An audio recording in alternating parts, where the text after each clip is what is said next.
Have you ever trusted someone with your entire world, only to watch them shatter it in a single moment? For Sarah, 6 months pregnant and glowing with joy, the future seemed perfect. She had a loving husband, a beautiful home, and a baby on the way. But a single knock on the door was about to change everything. What she saw when she opened it wasn't just a betrayal. It was the end of her marriage, her trust, and the life she thought she knew. This is a story about how the deepest secrets can hide in plain sight, and how a woman's strength is forged in the fires of heartbreak. The scent of lemon and rosemary still clung to the air, a phantom of the roasted chicken Sarah had made for dinner. It was their favorite, a simple, comforting meal that felt like a hug from the inside out. At 6 months pregnant, every sensation was amplified. The gentle flutter of the baby kicking beneath her ribs, the warmth of the house settling around her, the deep, abiding love she felt for her husband, Ben. Their life, nestled in a quiet, tree-lined street in suburban Ohio, was a carefully constructed masterpiece of shared dreams and quiet contentment. Sarah traced the rim of her chamomile tea, her gaze drifting around the living room. Every object held a story. The slightly too large leather armchair was the first piece of furniture they'd bought together, a compromise between her love for modern lines and his penchant for oversized comfort. On the mantelpiece, a collection of photos chronicled their journey. A sun-drenched selfie from their honeymoon in Italy, a goofy picture with their golden retriever, Gus, and, most recently, a grainy ultrasound image, a tiny, miraculous profile that had already stolen their hearts. Ben was late. Not unusually so. His work as a senior architect at a prestigious downtown firm often demanded long hours. He was driven, ambitious, a man who built futures not just with blueprints and steel, but with a fierce dedication to the life they were creating. She admired his passion, even when it meant quiet dinners alone. Tonight, however, a strange restlessness had settled over her. The baby was particularly active, a tiny acrobat performing a full routine. And Gus whined softly by the door, his tail giving a half-hearted thump against the hardwood floor every few seconds. "He'll be home soon, boy," she murmured, reaching down to scratch behind his ears. Gus leaned into her touch, but his eyes remained fixed on the door. Theirs was a love story that had felt pre-written, a destiny she'd never questioned. They'd met in college, a classic tale of a jock falling for the artsy, introspective girl. Ben, with his easy smile and confident charm, had seen past her quiet exterior to the passionate heart within. He'd made her feel seen, cherished.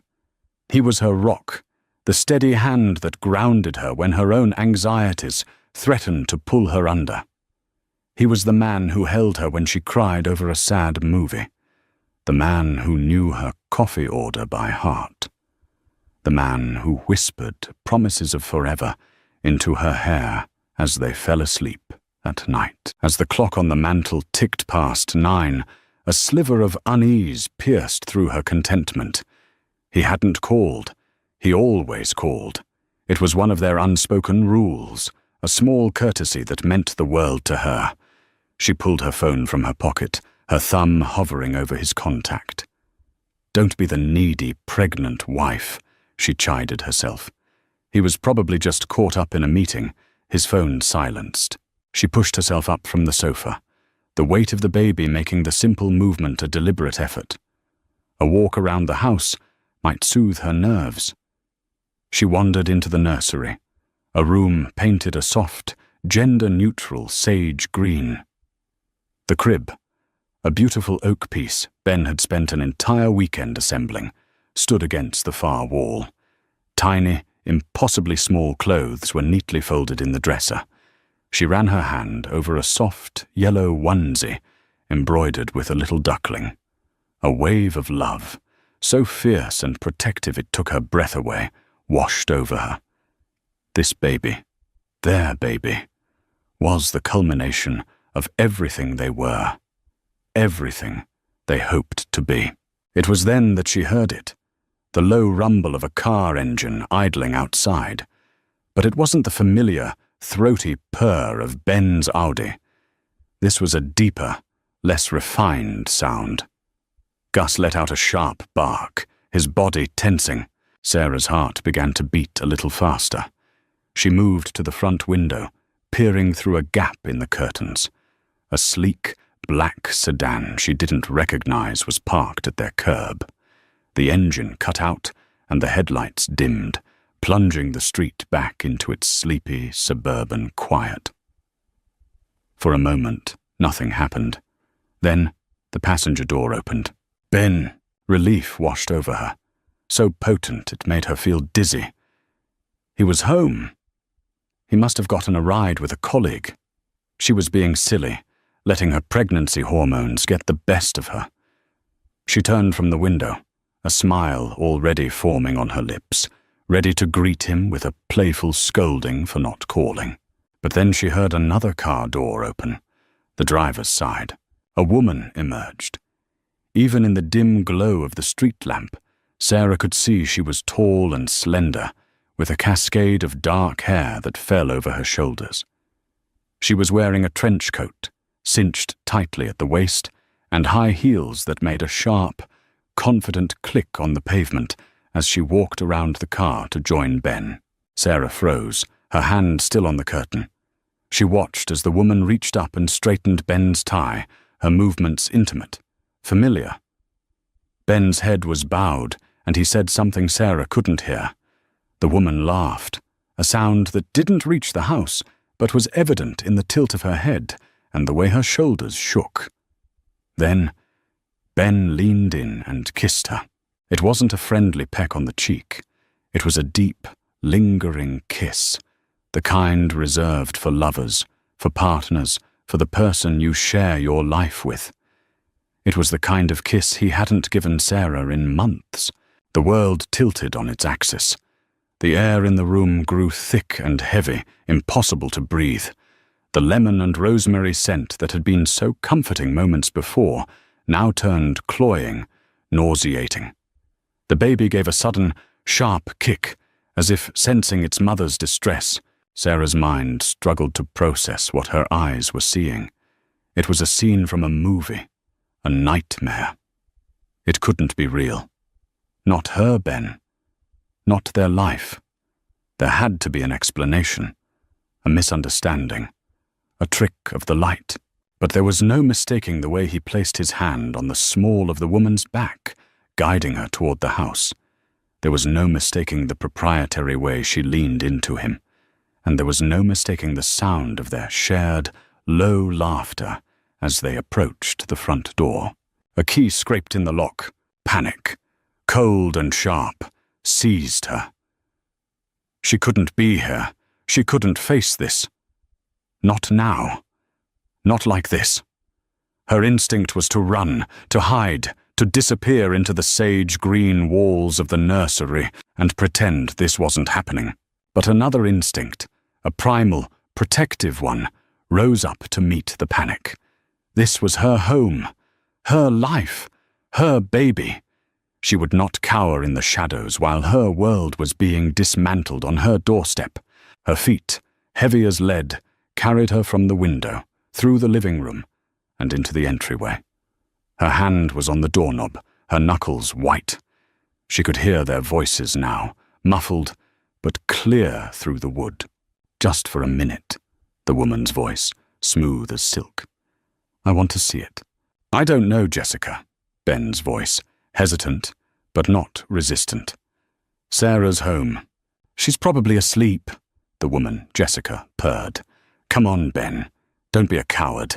The key turned. The lock clicked. Sarah took a deep, shuddering breath, the last breath of the woman she used to be. And then she opened the door. The sight that greeted her would be seared into her memory forever. Ben, her Ben, stood on their welcome mat, his hand intertwined with the slender, manicured fingers of the beautiful woman beside him. Their faces, caught in the warm glow of the entryway light, were a mixture of surprise and, in Ben's case, a flicker of something that looked horrifyingly like guilt. But it was the woman's expression that struck Sarah the most. It wasn't shame or embarrassment. It was a cool, appraising confidence, a look of ownership. The silence that fell was absolute, a vacuum that sucked all the air from the space between them.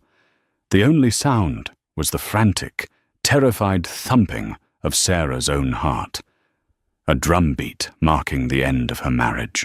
The universe seemed to contract, shrinking to the confines of the brightly lit doorway. For a long, suspended moment, the three of them were frozen in a tableau of domestic horror. Ben's face, usually so open and readable to her, was a canvas of warring emotions, shock, fear, and a flash of pathetic, deer-in-the-headlights panic. His hand, which had been so confidently holding the other woman's, dropped away as if her skin had suddenly turned to fire. The woman, Jessica, however, barely flinched. Her dark eyes, cool and assessing, swept over Sarah, taking in the swell of her belly, the soft, worn maternity sweater, the look of utter devastation that must have been written all over her face. There was no surprise in those eyes, only a flicker of something that looked like triumph. "Sarah," Ben stammered, his voice a hoarse whisper. He took a half-step forward, his hands raised in a placating gesture that was both instinctive and insulting. It's not what it looks like." The cliché was so absurd, so grotesquely inadequate for the scene playing out, that a bubble of hysterical laughter threatened to rise in Sarah's throat. She swallowed it down, the effort tasting like bile. "Not what it looks like?" Her voice was unnaturally calm, a thin sheet of ice over a raging sea of pain. "What exactly do you think it looks like, Ben?" She kept her eyes locked on his, refusing to give the other woman the satisfaction of her attention. She would not be the hysterical, weeping wife. She would not break. Not yet. The baby inside her gave another sharp kick, a tiny, insistent reminder of what was at stake. It was for this child, this innocent life, that she had to hold herself together. "She's a colleague," Ben said, the lie clumsy and transparent. "Jessica Reynolds. We were just finishing up a project. I was giving her a ride home."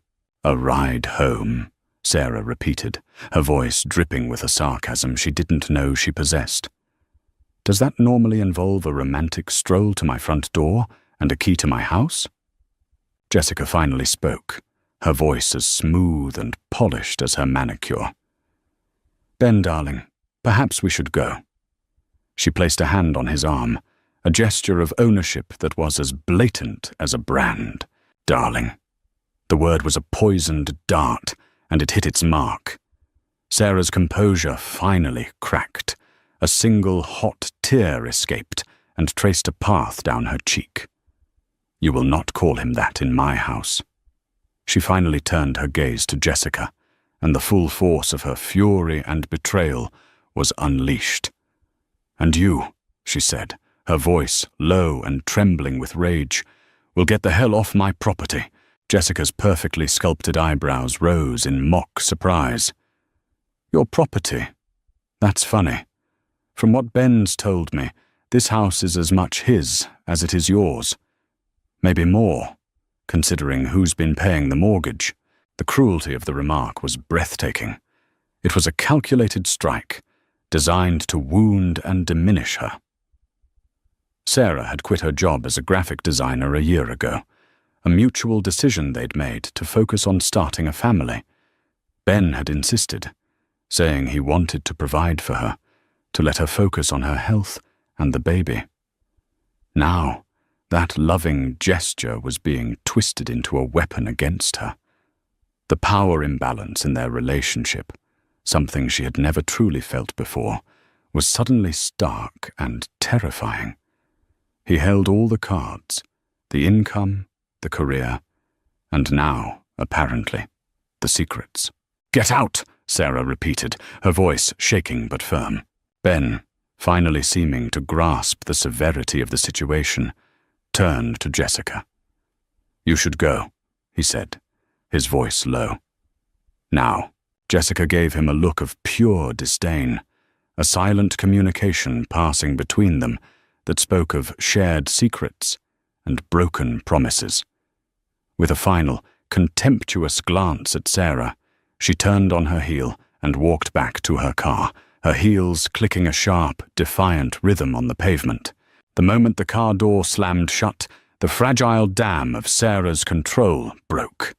The silence in the entryway was deafening, filled with the unspoken words, the years of lies that had led them to this moment. Ben stood there, looking lost and broken, but Sarah could find no pity in her heart. All she could see was the ghost of his kiss with another woman, the casual intimacy of her hand on his tie. "How long?" she asked, the words tearing from her throat. "Sarah, please," he begged, stepping toward her. "Let's go inside. We can talk about this." "Don't touch me," she cried, recoiling as if he were a stranger. And in that moment, he was. The man she had loved, the man she had built a life with, had vanished. In his place was a liar, a cheat, a man who could look her in the eye day after day while living a double life. "How long, Ben?" she demanded again, her voice rising. He flinched, running a hand through his hair in a gesture of distress she now saw as pure performance. He couldn't even look at her. His eyes darted around the entryway, landing on the photo on the console table, the two of them smiling on their wedding day. He finally sighed, a sound of utter defeat. A little over a year. A year. The word hit her with the force of a physical blow. A year. 12 months. 365 days of lies, while they were trying for a baby. While she was going through fertility treatments, the hope and heartbreak of each month, a shared burden she thought they were carrying together.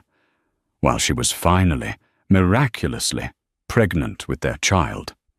He had been with another woman. The sheer scale of the deception was incomprehensible. It wasn't a one-night mistake, a moment of weakness. It was a calculated long-term betrayal. Every late night at the office, every business trip, every loving word, every tender touch was now tainted, a lie layered upon a lie. "A year," she whispered, the words tasting like ash. "You brought her to our home." It wasn't a question. It was a statement of fact, a realization that the sanctity of their shared space had been violated long before tonight. "No, not like that," he said quickly. "She's never been inside, I swear. But you were going to bring her inside tonight, weren't you?" she shot back. If I had been asleep, as she so helpfully suggested. He had no answer. The guilt was written all over his face, a confession more damning than any words. The fight drained out of her, replaced by a profound, bone-deep weariness. The anger was still there, a hot, molten core in the pit of her stomach, but it was overshadowed by an overwhelming sense of loss. The future she had so carefully mapped out, the family dinners, the first steps, the Christmases and birthdays, had been erased. "You need to pack a bag," she said, her voice flat, devoid of emotion. He looked up, his eyes wide with disbelief. "What? Sarah, no. We can fix this. We can go to counseling. We can work through this. For the baby. The baby." She let out a short, bitter laugh. "You want to talk about the baby now? Did you think about the baby when you were with her? Did you think about us at all?" "Of course I did," he pleaded, his voice cracking. "I love you, Sarah. I never stopped loving you." "Love?" The word was a mockery. You don't destroy the person you love. You don't lie to them for a year. You don't bring your mistress to the home you share. That's not love, Ben. I don't know what it is, but it's not love." She turned and walked into the living room, her body moving on autopilot. She couldn't stand in the entryway a moment longer, in the space where her world had ended. She sank onto the sofa, her hands instinctively going to her belly, a protective shield around her child. Ben followed her, his desperation palpable. "Please don't do this. Don't throw away everything we have. I'm not the one who threw it away," she said, looking up at him, her eyes clear and resolute. The tears had stopped. In their place was a cold, hard certainty. "You made your choice, Ben. You made it every day for the past year. Now I'm making mine." She watched him, the man she had loved more than life itself, and felt nothing but a vast, empty chasm. The power he had held over her, the power of her love and trust, was gone. He had shattered it, and in doing so, he had set her free. It was a terrifying, painful freedom. But it was freedom nonetheless. "I want you gone," she said, her voice steady. "Pack a bag and leave. We can talk about the rest later, through lawyers." The word lawyers hung in the air between them, a final, irrevocable severing of their bond. Ben stared at her, his face ashen. The fight seemed to drain out of him, replaced by a dawning realization that this was real. This was happening. He had broken them, and there was no going back. Without another word, he turned and walked up the stairs. Sarah sat perfectly still, listening to the sounds of him moving around in their bedroom. The opening and closing of drawers, the rustle of clothes. Each sound was a small death. The dismantling of their shared life. 10 minutes later, he came back down, a duffel bag in his hand. He paused at the bottom of the stairs, his eyes pleading with her one last time. But Sarah's face was a mask of stone. She would not give him the absolution he so desperately wanted. He walked to the door, his shoulders slumped in defeat. He opened it, then paused, his hand on the knob. "I am so sorry, Sarah," he whispered. She didn't answer. She just stared straight ahead, at the wall of photos that chronicled a life that no longer existed. The door closed behind him, the click of the latch echoing in the silent house. And Sarah, finally alone, wrapped her arms around her belly and began to sob. They were not the tears of a woman who had lost her husband. They were the tears of a woman who had lost herself. The drive was a blur. Sarah couldn't remember making the conscious decision to leave, only the visceral need to escape the four walls that had become a prison of memories. The sage-green nursery, once a sanctuary of hope, now felt like a monument to her naivety. The leather armchair, the photos on the mantel, the scent of rosemary and lemon, everything was tainted, poisoned by the truth. She had thrown a few essentials into an overnight bag, her movements jerky and robotic, and called her older sister, Rachel. "Can I come stay?" she'd asked, her voice a raw, broken thing. There was no hesitation, no probing questions, just a simple, immediate, "Of course, the spare room is always ready for you. Drive safe." Now, navigating the familiar highway that led from her quiet suburban street to the bustling city of Columbus, Sarah felt a profound sense of dislocation. The world outside her car continued on as normal. Headlights streamed past. Billboards advertised smiling families and dream vacations. The radio played a cheerful pop song. It was a surreal contrast to the wreckage of her inner world. She was a ghost, haunting her own life, invisible to the oblivious people around her. Rachel lived in a charming, slightly chaotic brick duplex in the heart of the short north, a vibrant arts district that was a world away from Sarah's manicured lawns and quiet cul-de-sacs. When Sarah pulled up to the curb, Rachel was already on the porch, a silhouette of unwavering support against the bright lights of a nearby gallery. The moment Sarah stepped out of the car, Rachel's arms were around her. She didn't say a word, just held her sister in a fierce, protective embrace. In that silent hug, Sarah finally allowed herself to feel the full weight of her grief. The strength she had summoned to confront Ben, to throw him out of her house, crumbled into dust. She clung to Rachel, her body racked with sobs, the raw, primal sounds of a heart breaking. "I know," Rachel murmured, her hand stroking Sarah's hair. "I know. Let it out. You're safe here." Inside, Rachel's apartment was a reflection of her personality. Warm, eclectic, and filled with life. Books overflowed from shelves, colourful paintings adorned the walls, and a half-finished pottery project sat on a table in the corner. It was a space that buzzed with creative energy, a stark contrast to the sterile perfection Sarah had so carefully curated in her own home. Rachel, a high school art teacher with a practical, no-nonsense approach to life, settled Sarah onto a plush, velvet couch, wrapped a handmade quilt around her shoulders, and pressed a steaming mug of tea into her hands. "Now," Rachel said, sitting opposite her, her expression a mixture of fierce loyalty and deep concern. "Tell me everything." And so, the story spilled out of her.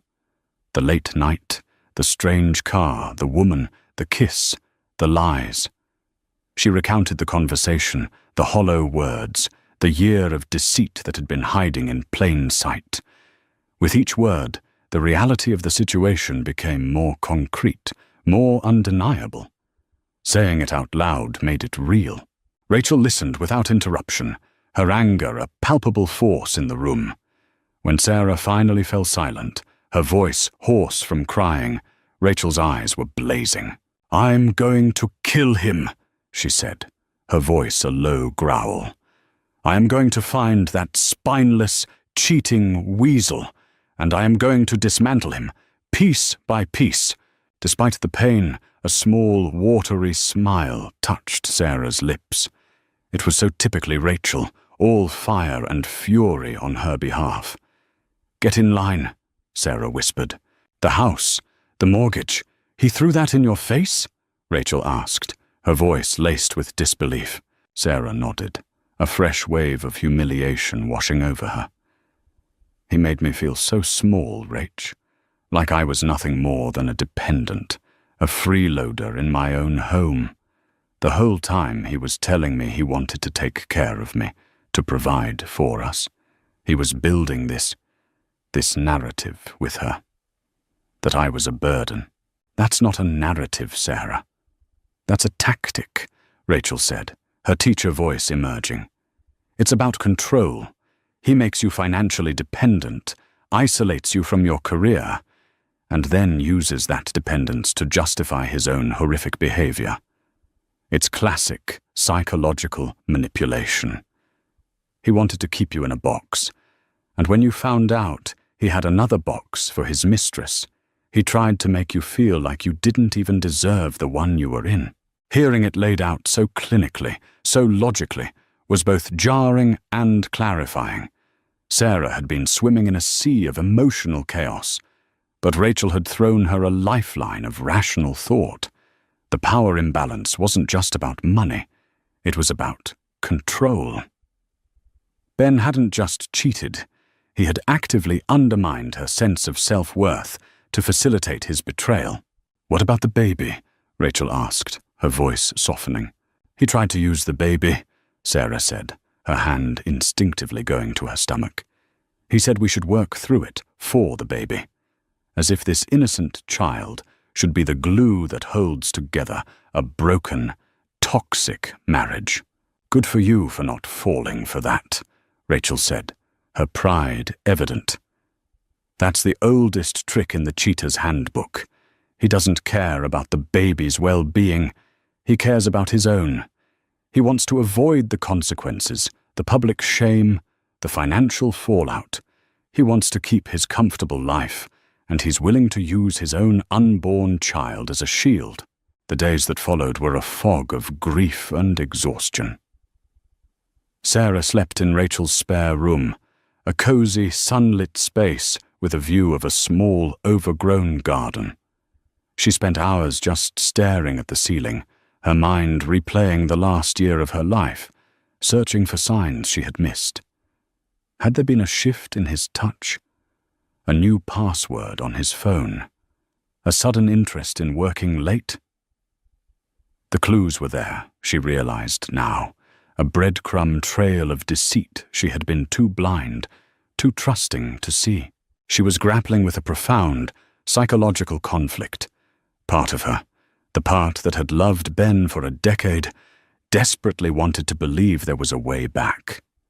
It whispered to her in the dead of night, reminding her of his easy laugh, of the way he looked at her on their wedding day, of the shared history that was woven into the very fabric of her being. This part of her mourned the loss of the future she had so vividly imagined, a future that now lay in ruins, but another part of her, a newer, stronger part that was forged in the fire of his betrayal, knew that there was no going back. This part of her was fueled by a cold, hard anger. It was the part that recognized the depth of his manipulation, the calculated cruelty of his actions. It was the part that knew that the man she had married was a stranger, a carefully constructed facade hiding a hollow core. Rachel was her anchor in this storm. She didn't offer platitudes or easy answers. She simply sat with Sarah in her grief, making sure she ate, dragging her out for short walks in the crisp autumn air, and providing a constant, grounding presence. She was the one who gently suggested Sarah call a lawyer, just to know your options. She was the one who fielded the barrage of texts and voicemails from Ben, her responses a masterclass in protective fury. "He says he's sorry," Rachel reported one evening, her phone in her hand, her expression one of deep disgust. "He says he'll do anything to make it right. He wants to know where you are." "Don't tell him," Sarah said, her voice flat. "Wouldn't dream of it," Rachel said, typing a sharp reply. "I've informed him that all future communication will be through your legal counsel. Which reminds me, I made an appointment for you with a woman named Eleanor Vance. She's a shark, apparently. A very expensive, very effective shark." The thought of lawyers and divorce proceedings sent a wave of nausea through Sarah. It was so final, so clinical. But Rachel was right. She needed to protect herself. And more importantly, she needed to protect her baby. That night, as she lay in the unfamiliar bed, the sounds of the city a low hum outside her window, Sarah felt a subtle shift within her. The overwhelming grief was still there, a heavy cloak she couldn't yet shed. But beneath it, a tiny, fragile seed of something else was beginning to sprout. It was a flicker of anger, yes, but it was more than that. It was a sense of resolve. Ben had taken her past and poisoned it. He had stolen the future they were supposed to share. But he would not take this baby. He would not take her strength. She had lost her husband, her home, her sense of security. But she would not lose herself. In the quiet refuge of her sister's home, surrounded by unwavering love and support, Sarah began to understand that this was not just an ending. It was, in the most painful way imaginable, a new beginning. Eleanor Vance's office was the physical embodiment of quiet, expensive power. Located on the top floor of a sleek glass and steel skyscraper overlooking the Kyoto Mile, it was a world of muted greys, polished chrome, and commanding views. The air itself seemed to hum with a low frequency of competence and authority. Eleanor, a woman in her late 50s with sharp, intelligent eyes, and a salt-and-pepper bob that was as precise as her legal arguments, did not waste time with pleasantries. "Rachel told me the broad strokes," she said, her voice calm and measured, as she gestured for Sarah to sit in a leather chair that was surprisingly comfortable. "I'm sorry for what you're going through. Now tell me everything, and don't leave out a single detail. The more I know, the better I can protect you and your child." For the second time in as many weeks, Sarah recounted the story of Ben's betrayal. But this time it was different, filtered through the lens of legal strategy, the emotional, personal tragedy transformed into a series of facts, assets, and liabilities. The house, the cars, Ben's salary, his 401k, the joint savings account, they were no longer symbols of a shared life, but pieces on a chessboard. The affair itself, while emotionally devastating, has limited legal standing in a no-fault state like Ohio, Eleanor explained, making notes on a legal pad with a fountain pen. But his behavior, his financial control, his attempt to bring the other woman into the marital home, that speaks to character. And character can be very important when it comes to determining spousal and child support. She paused, her sharp gaze meeting Sarah's. "He's been trying to contact you. Constantly," Sarah said, her voice weary. "Texts, emails, voicemails. He even sent flowers to Rachel's place. I don't know how he found the address." "He's trying to control the narrative," Eleanor said, nodding. "He wants to get to you before you have time to think, to build a case. He wants to play on your history, your emotions. He wants you to believe this is a simple mistake that can be fixed with apologies and promises. Do not engage. Let me be your shield." The word shield resonated with Sarah. It was exactly what she needed. She felt so exposed, so raw. The idea of having someone as formidable as Eleanor Vance standing between her and Ben was a profound relief. "I need you to do something for me," Eleanor continued, her tone shifting from empathetic counsel to strategic commander. "It's going to be difficult, but it's necessary. I need you to go back to the house." Sarah's heart plummeted. "I can't," she whispered. "I can't go back there." "You have to," Eleanor said, her voice firm but not unkind. "He's moved out, correct? He's staying with a friend?" "He said he was," Sarah confirmed. "Good. Then he has established a new primary residence.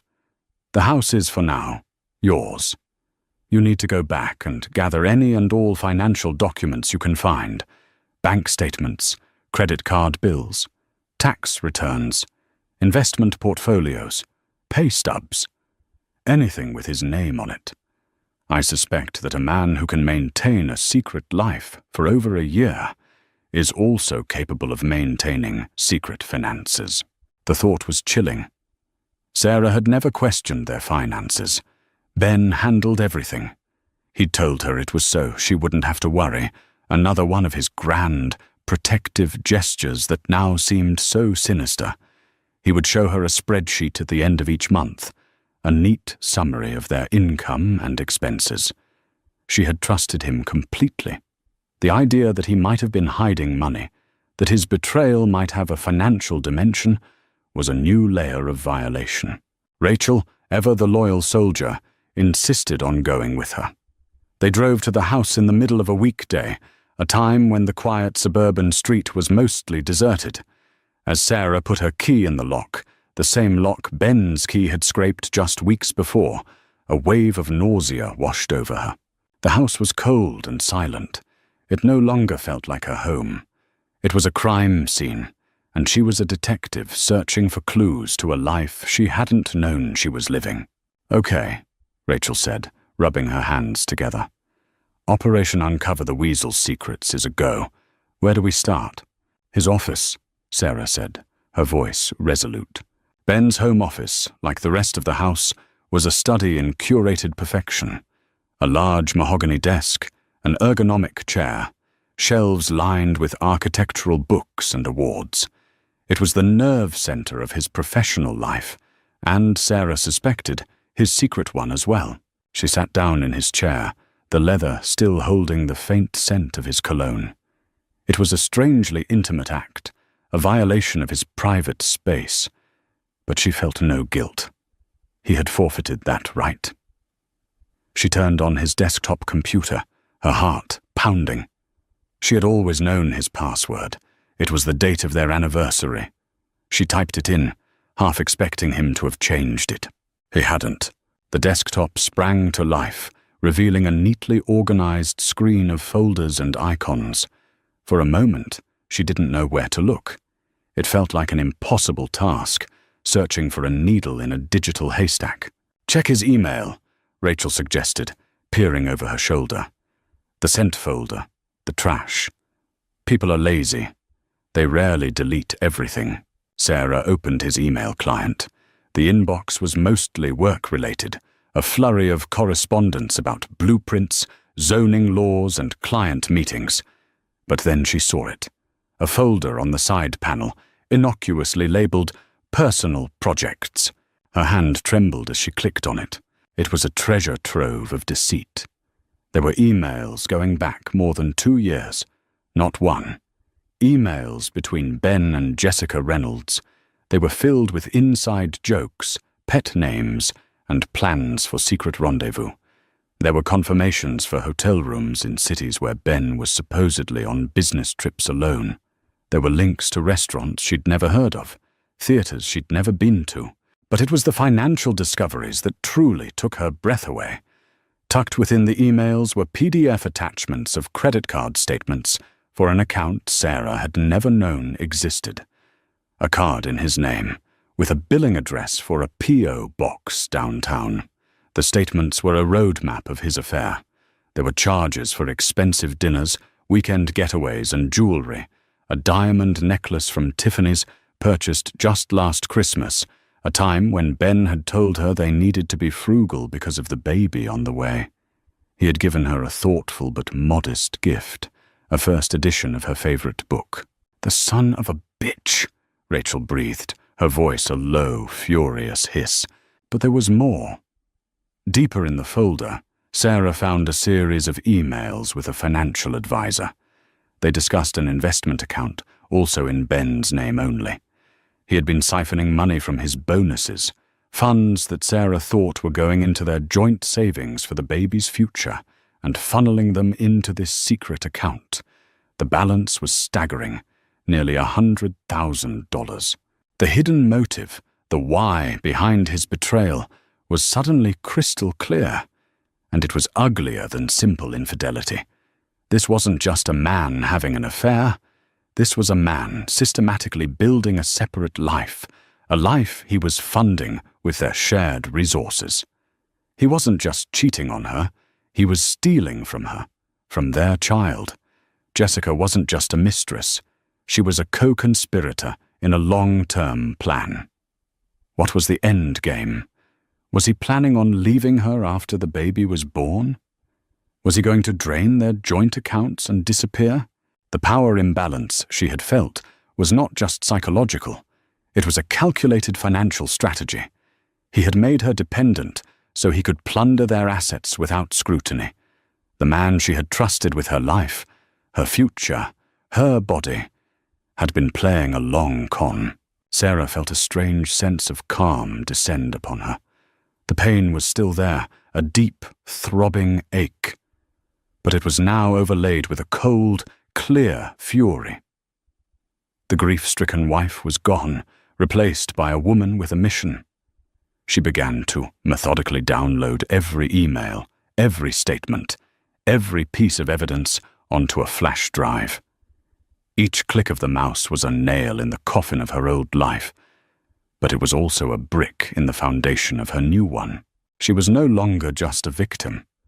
She was a survivor, and she had the evidence to prove it. As they were about to leave, Sarah's eyes fell on a small, leather-bound journal on the corner of the desk, one she had given him years ago. He had never used it. On a whim, she opened it. The first few pages were blank, but then, tucked into the back pocket, was a single, folded piece of paper. It was a lease agreement for a downtown apartment in both their names, Ben Collins and Jessica Reynolds. It was dated 6 months ago. He hadn't just been planning a future with this woman. He had already started building it. He had a whole other home, a whole other life, running in parallel to the one he shared with Sarah.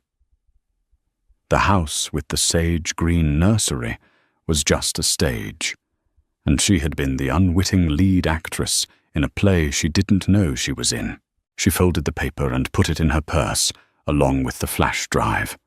The unveiling was complete. The man she thought she knew was a complete fabrication, and now she had everything she needed to tear the whole facade down. The weeks following the discovery in Ben's office were a crucible. The cold, hard evidence on the flash drive acted as a strange sort of anchor, grounding Sarah in the reality of her situation. There was no more room for doubt, no lingering whispers of what if. The man she had married was a stranger, a masterful architect of deceit, and the life they had shared was a meticulously crafted illusion. The grief was still a constant companion, a dull ache behind her ribs, but it was no longer all-consuming. It was now mingled with a potent, clarifying anger that propelled her forward. She met with Eleanor Vance again, this time armed with a formidable arsenal of evidence. As Sarah laid out the credit card statements, the investment portfolio, and the lease agreement on the polished mahogany table, she saw a flicker of something akin to admiration in the lawyer's sharp eyes. "Well," Eleanor said, a slow, predatory smile spreading across her face, "this changes things. This isn't just infidelity anymore. This is a clear case of dissipation of marital assets. He has been actively defrauding you and your unborn child. We're no longer asking for a fair settlement, Sarah. We're going on the offensive." The shift in language, from defense to offense, was empowering.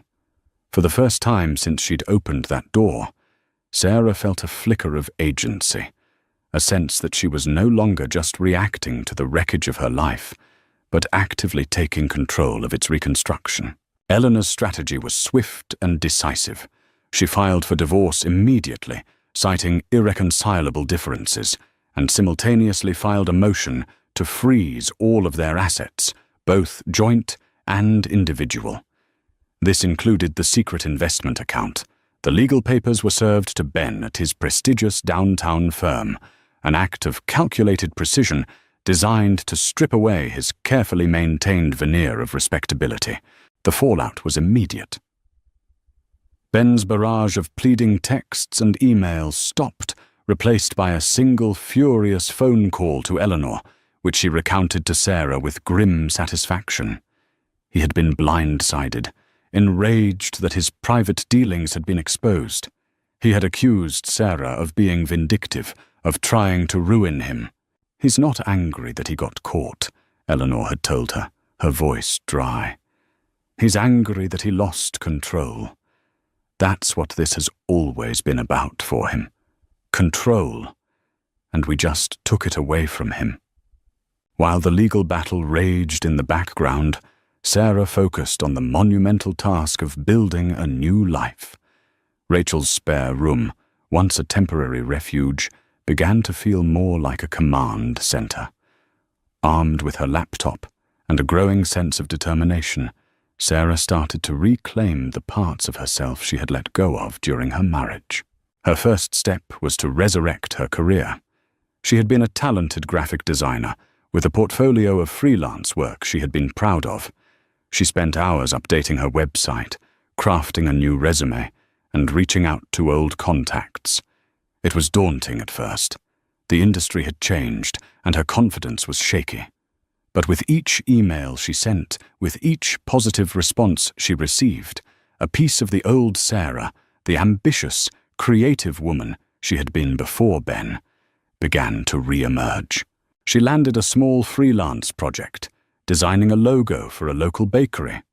The pay was modest, but the feeling of earning her own money, of creating something tangible and beautiful, was priceless. It was a declaration of independence, a small but significant step toward financial and emotional self-sufficiency. Her focus also shifted to her pregnancy. She found a new OB-GYN in the city, a warm, reassuring woman who treated her not as a high-risk case, but as a strong, capable single mother-to-be. She signed up for a prenatal yoga class where she met other expectant mothers. In their shared stories of swollen ankles, strange cravings, and hopes for the future, she found a sense of community she hadn't realized she was missing. These women weren't interested in the brand of her stroller or the size of her house. They were interested in her journey. They talked about birth plans and breastfeeding, about navigating maternity leave and childcare. For the first time, Sarah began to envision a future for her and her baby that wasn't defined by loss, but by possibility. A future that was entirely her own. One afternoon, as she was sitting in a sunny cafe, sketching out logo ideas for the bakery, her phone buzzed. It was a text from an unknown number. "I think we should talk. I know a place that's quiet." Jessica. Sarah's blood ran cold. Her first instinct was to delete the message, to block the number, to follow Eleanor's advice and refuse all contact. But a different, more powerful impulse took hold. She was tired of hiding. She was tired of being the victim. She had questions, and this woman, the architect of her pain, had the answers. She agreed to meet, choosing the location herself, a busy, public park in the middle of the day. She would not give Jessica the advantage of a private, intimate setting. Jessica was already there, sitting on a bench overlooking a duck pond. She looked different in the harsh light of day, smaller, less formidable than the glamorous phantom who had haunted Sarah's nightmares. She was still beautiful, but up close, Sarah could see the faint lines of stress around her eyes, the slight tremor in her manicured hands. "Thank you for coming," Jessica said, her voice lacking the smooth confidence Sarah remembered. "I'm not here for you," Sarah said, her voice steady. She remained standing, a subtle assertion of power. "I'm here for me. I want to know why," Jessica sighed, her gaze fixed on the ducks gliding across the water. "I could tell you I fell in love with him. I could tell you he was unhappy, that your marriage was already over. He told me it was. He said you were distant, cold, that you'd changed. The familiar narrative, the one Ben had tried to sell her, had no power over her anymore. He was lying to you, just like he was lying to me," Sarah said, her voice flat. Jessica gave a short, bitter laugh. "I'm starting to realize that. He told me he was going to leave you after the baby was born. He said it would be cleaner that way. He promised me we would have the house, a life together. He was building a nest egg for us, for our future." "Our future," Sarah repeated, the words tasting like poison. He was stealing from his own child's future to build one with you. For the first time, Jessica looked directly at Sarah, and in her eyes, Sarah saw not malice, but a reflection of her own disillusionment. "He played us, didn't he?" Jessica said, her voice barely a whisper. "He told each of us exactly what we wanted to hear. He made you the dependent, stay-at-home wife so he could control the finances. He made me the exciting, successful career woman who understood his ambition. We were just two sides of the same coin for him. Two roles he needed someone to play. The revelation was staggering. It wasn't a simple case of a man choosing one woman over another. Ben hadn't loved either of them. He had loved the power, the control, the thrill of maintaining two separate, carefully curated lives. He was a narcissist, a man so hollow at his core that he needed constant validation from multiple sources. When your lawyer served him the papers at his office, they put him on leave, Jessica said, her voice cracking. The partners are investigating his finances. The apartment we leased. He used a fraudulent credit report. He's ruined, and he's trying to blame me, to blame you. He's trying to say we conspired against him. A strange, unexpected feeling washed over Sarah. It wasn't pity, but it wasn't satisfaction either. It was a sense of profound clarity. She and Jessica were not rivals. They were both victims of the same man's pathological selfishness. He won't win, Sarah said, and the words were a promise to herself as much as a statement to Jessica. He's not going to ruin my life, and he's not going to ruin my babies. She turned to leave. The conversation finished.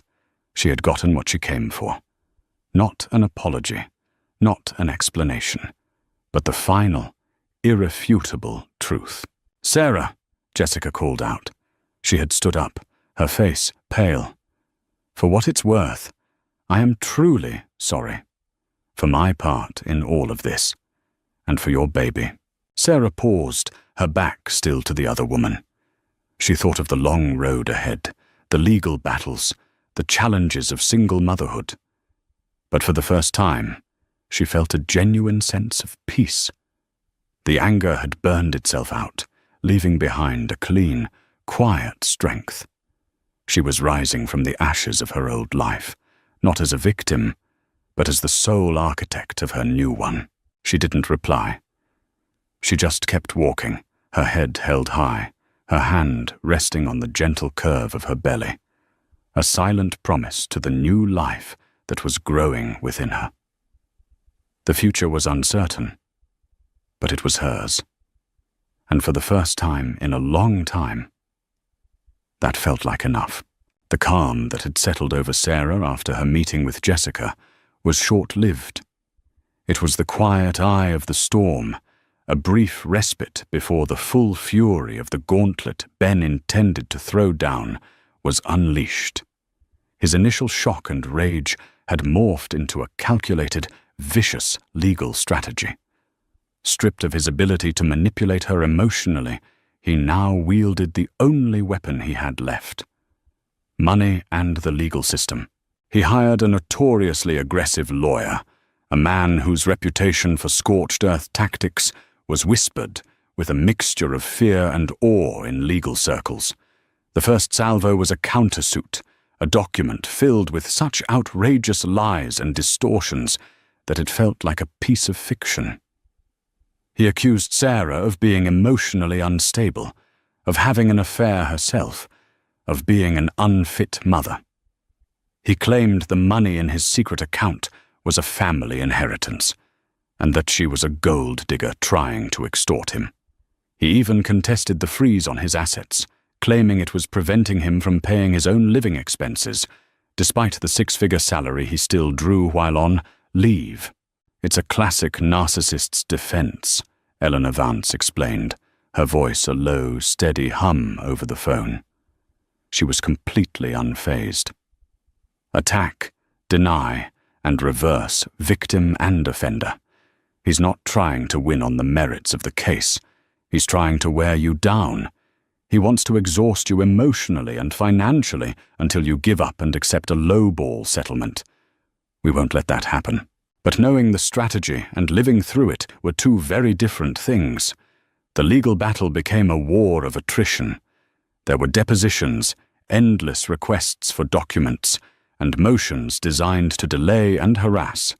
Each legal document that arrived was a fresh assault, a new attempt to rewrite their history and paint her as the villain.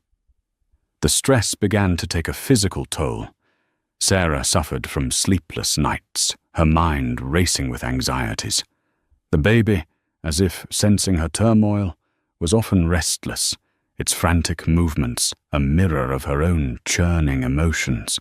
The biggest challenge came during a scheduled mediation session. Eleanor had warned her that it would be difficult, but Sarah was unprepared for the visceral shock of seeing Ben in person for the first time in months. He sat across the long, polished conference table, looking thinner, his face drawn and pale. But the air of arrogant confidence was gone, replaced by a cold, reptilian stillness. He refused to make eye contact, directing all his comments to his lawyer. His lawyer, a slick silver-haired man named Marcus Thorne, opened with an offer so insulting it was laughable. They offered Sarah a fraction of the marital assets, no spousal support, and a child support payment that wouldn't even cover the cost of diapers. "My client is prepared to offer this out of the goodness of his heart," Thorne said, his voice smooth as oil, despite Miss Collins's erratic behavior and questionable moral character. "We believe a lengthy court battle would be detrimental to the child, and we are confident that a judge would see the merits of our case regarding Ms. Collins's fitness as a parent." The threat was clear.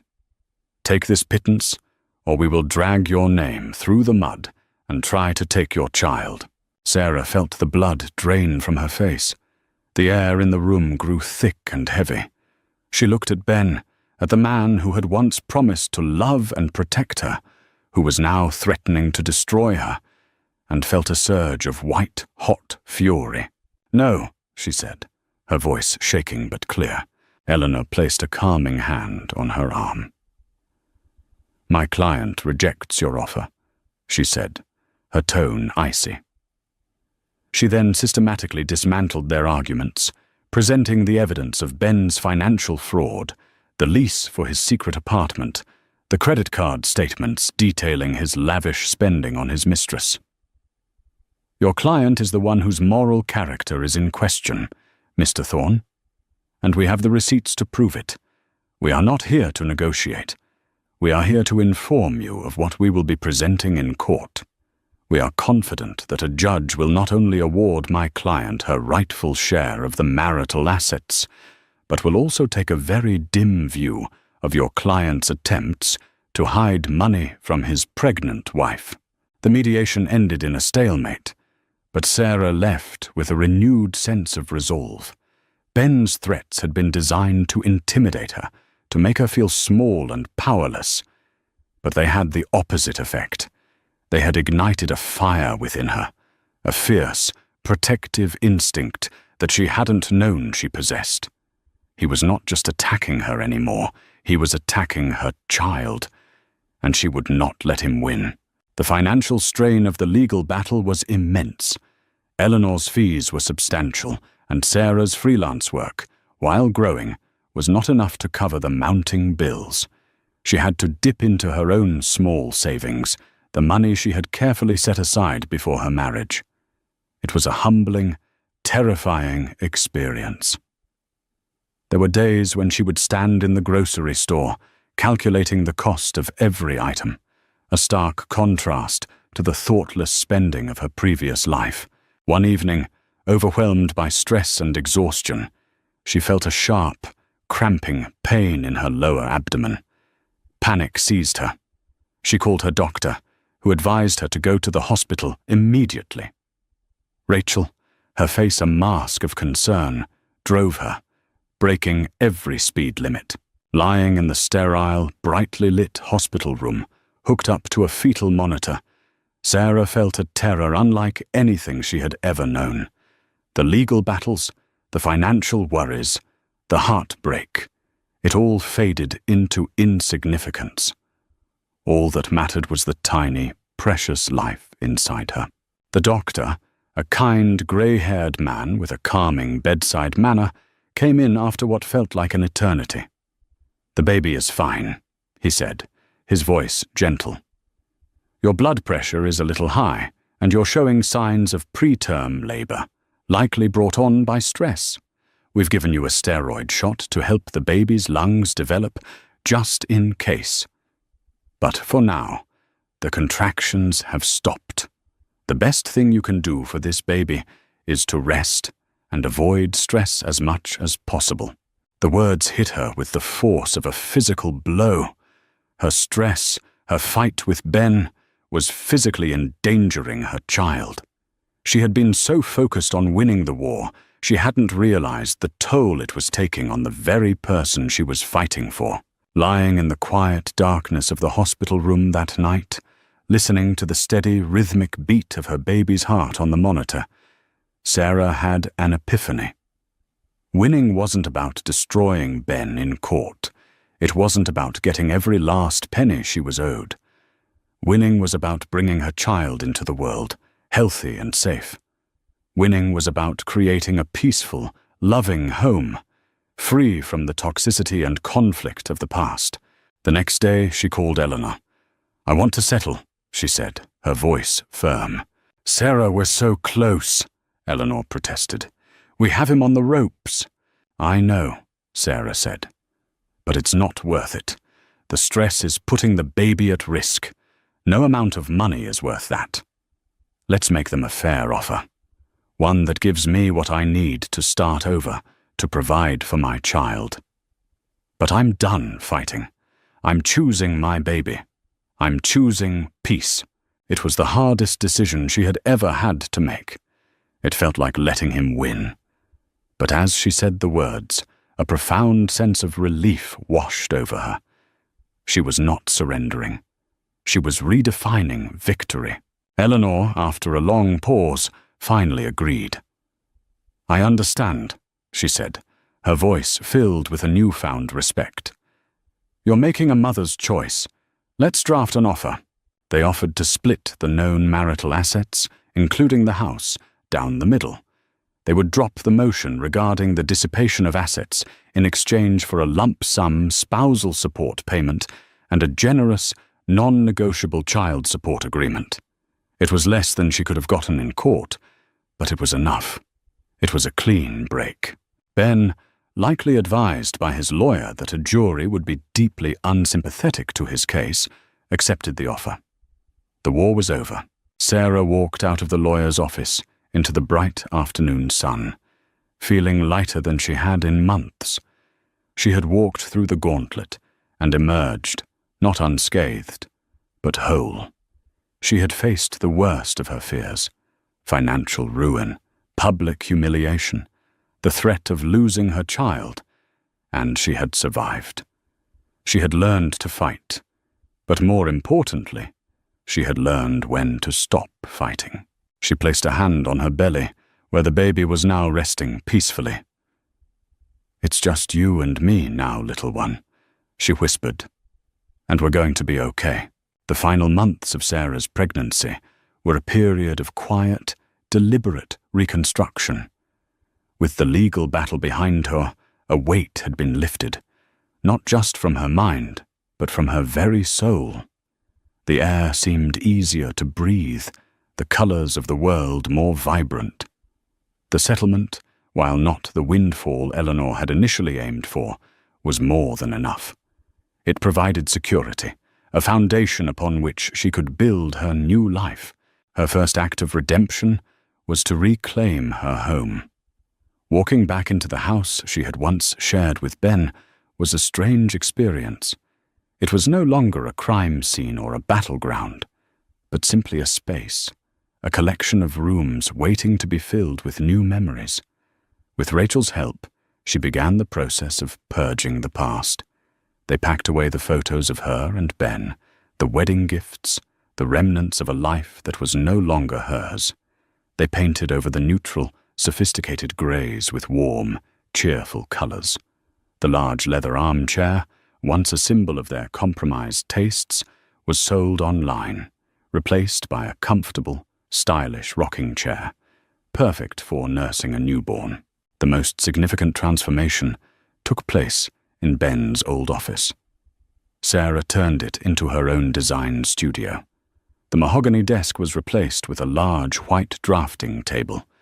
The shelves once lined with his architectural awards now held her art books, pots of colorful pens, and inspiration boards filled with fabric swatches and beautiful typography.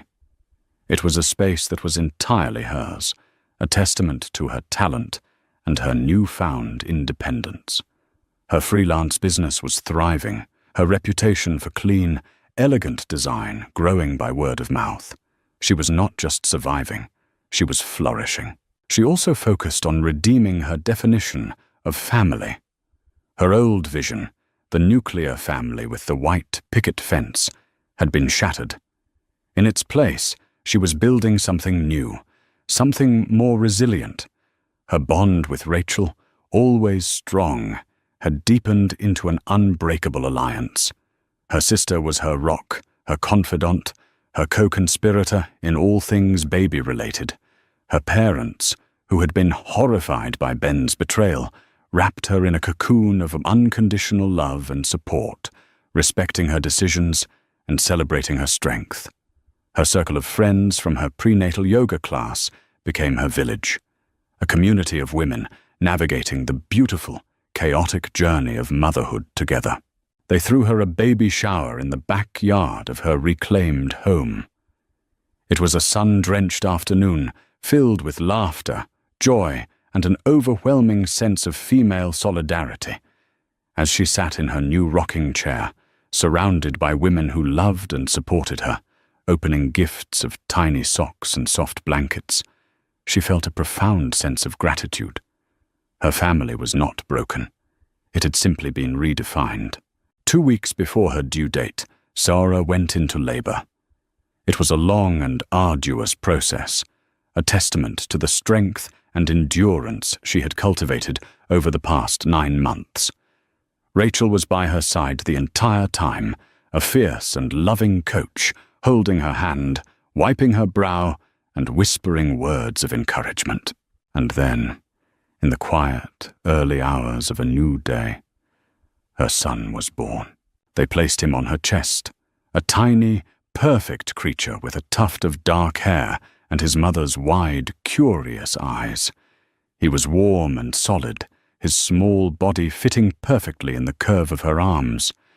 As she looked at his face, a wave of love so powerful, so all-encompassing, washed over her, erasing the last vestiges of pain and bitterness from her heart.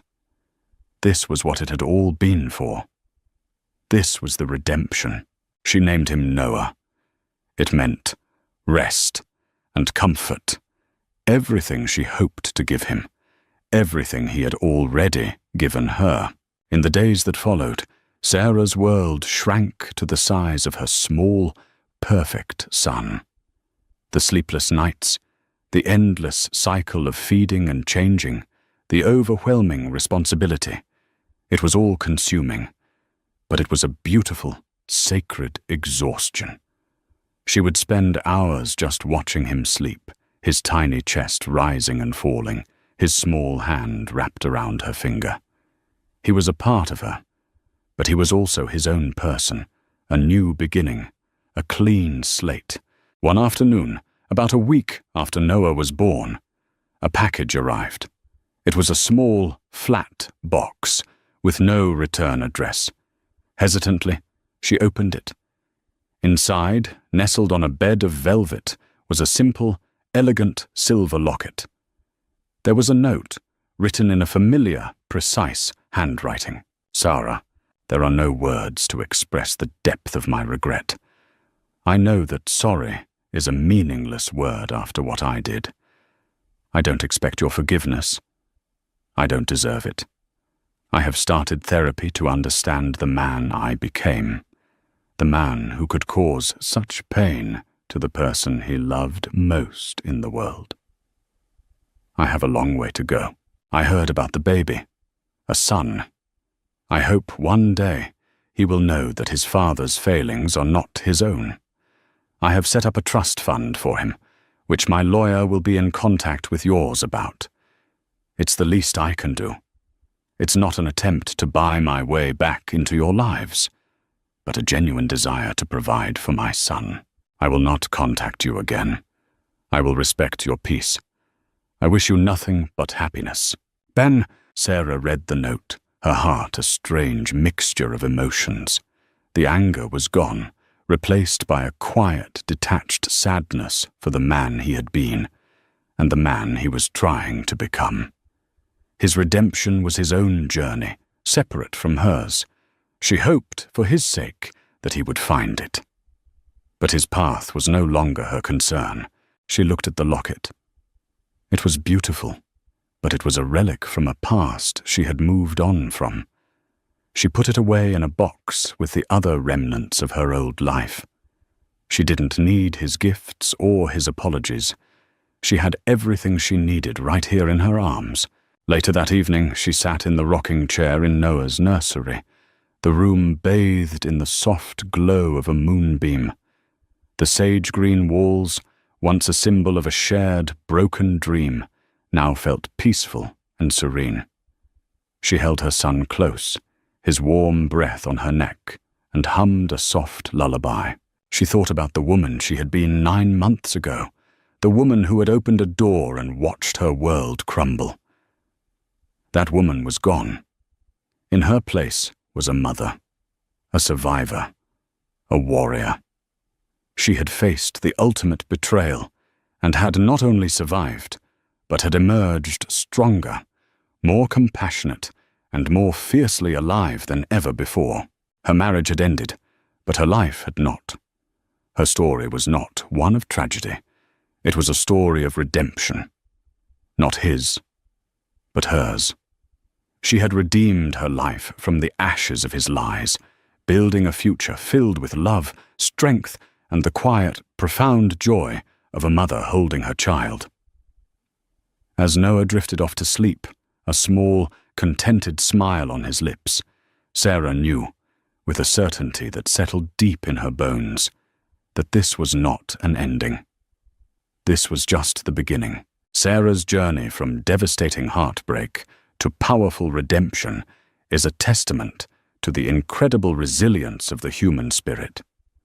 Her story reminds us that even when our worlds are shattered, we have the strength within us to rebuild, to redefine our futures, and to find happiness on our own terms. It's a story of a mother's fierce love, a woman's unwavering courage, and the discovery that sometimes the end of one chapter is simply the beginning of a much better one. If Sarah's story moved you, please give this video a like and share it with someone who might need to hear a message of hope and strength. Don't forget to subscribe to our channel and hit the notification bell for more powerful stories that explore the complexities of life and love. Thank you for watching.